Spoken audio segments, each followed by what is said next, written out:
ఈనాటి ఆత్మకథ టైటిల్ ఆవిష్కరణ కార్యక్రమంలో నాకు భాగస్వామ్యం కల్పించినటువంటి ప్రొడ్యూసర్ గారికి, డైరెక్టర్ గారికి, అలాగే వేదిక మీద ఉన్నటువంటి మహనీయులందరికీ పేరు పేరున హృదయపూర్వకంగా కళాభివందన తెలియజేస్తా ఉన్నా. నాకు చాలా సినిమాల ఫంక్షన్కి వెళ్ళినాం, చాలా టైటిల్ చూసినాం, కానీ సినిమానే తన ఆత్మకథగా మార్చి ఆత్మకథగా మలిచినటువంటి సినిమాకు నేను హృదయపూర్వకంగా అభినందనలు తెలియజేస్తా ఉన్నా. ఎందుకంటే అందరి ఆత్మలను తన ఆత్మగా మలుచుకొని ఈ ఆత్మకథ మలిచిండని నేను భావించుకుంటా ఉంటున్నాను. కాబట్టి ఎందుకంటే అందరికీ ఆత్మలు ఉంటాయి, ప్రతి వానికి ఆత్మలో ఒక కథ ఉంటుంది. కొంతమంది చెప్పుకోగలుగుతారు, లేదు కొంతమంది హృదయాలనే భద్రపరచుకోగలుగుతారు. కానీ ఒక కథను, ఒక ఆత్మ కథను ఈ రోజుల్లో నేను ఎందుకు చెప్తున్నానంటే పెద్ద పెద్ద హీరోలు కూడా ఇలా మూఢనమ్మకాలను ప్రోత్సహించే విధంగా, దయ్యాలు ఉన్నాయి చూడరనే విధంగా, అసలు ఇవన్నీ ఈనాటి కంప్యూటర్ ఏఐ నడుస్తున్న కాలంలో కూడా ఇంకా దయ్యాల కథలు తీసుకొని ఆత్మకథలు ఎక్కడ నడుపుకుంటున్నటువంటి సినిమాలు బతుకు కోసం, వాళ్ళు బతకడానికి కోసం సినిమాలు చేసే కార్యక్రమంలో ఒక ఆత్మకథ ఇది మూఢనమ్మక కథ కాదు అని చెప్పినటువంటి నిక్కచ్చిగానటువంటి డైరెక్టరు మా సినిమా నేను హృదయపూర్వకంగా నేను సెల్యూట్ చేస్తా ఉన్నా. ఎవరు చెప్పరు ఇట్లా. మేము నిజంగానే ఆత్మ అనుకుంటే అరే ఇదేదో ఉన్నది అని అనుకుంటాం మనం, కానీ అది లేదు అని చెప్పగలిగినాడు, నిజాయితీగా నిలబడగలిగినాడు.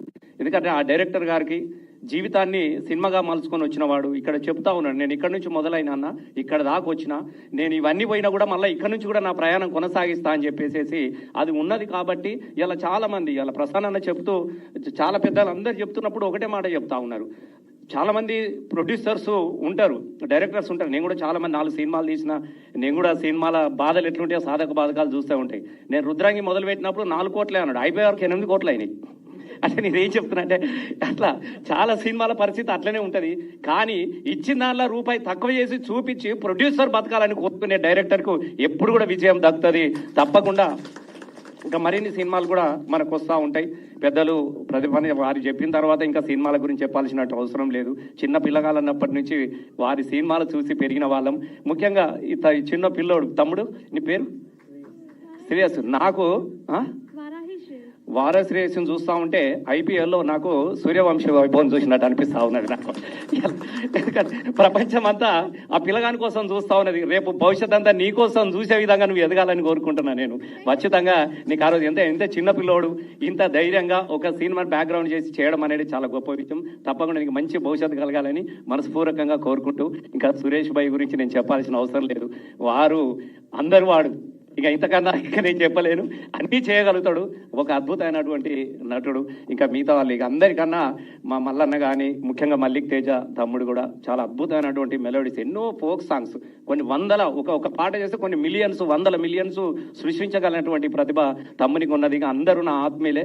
అందరికన్నా ఇక్కడ విజయలక్ష్మి గారి గురించి చెప్పాలి. ఎవరికి తెలియని మా ఇద్దరు ఆత్మలను ఒక 45 సంవత్సరాల తర్వాత మా ఇద్దరు ఆత్మలను ఒక వేదిక మీద ఆవిష్కరించాడు. సీనన్న కూడా తెలియని విషయం ఏంటంటే, మేము టీపీఆర్ఓ ప్రోగ్రామ్స్ వారి హరికథ చెప్పేవాళ్ళు, నేను జానపద పాటలు వాటాను 50 రూపాయల కోసం మేమిద్దరికి కూడా. ఎందుకంటే ఇద్దరు వారు చేయకుండా మాది సిద్దిపేట మెదక్ జిల్లా వాళ్ళం కాబట్టి అప్పుడు ప్రభుత్వం వారి కథగా చెప్పడానికి కోసమని నేను జానపద పాటలు పాడేటాను. అప్పుడు ఇంటర్మీడియట్లో ఉన్న, అంత పెద్ద వయసు అనుకోకూడదు నన్ను. మళ్ళా నేను చిన్నపిల్లగా ఉన్నప్పుడు వారి కోసం ఎంత పెద్ద గొప్ప ఆర్టిస్టో.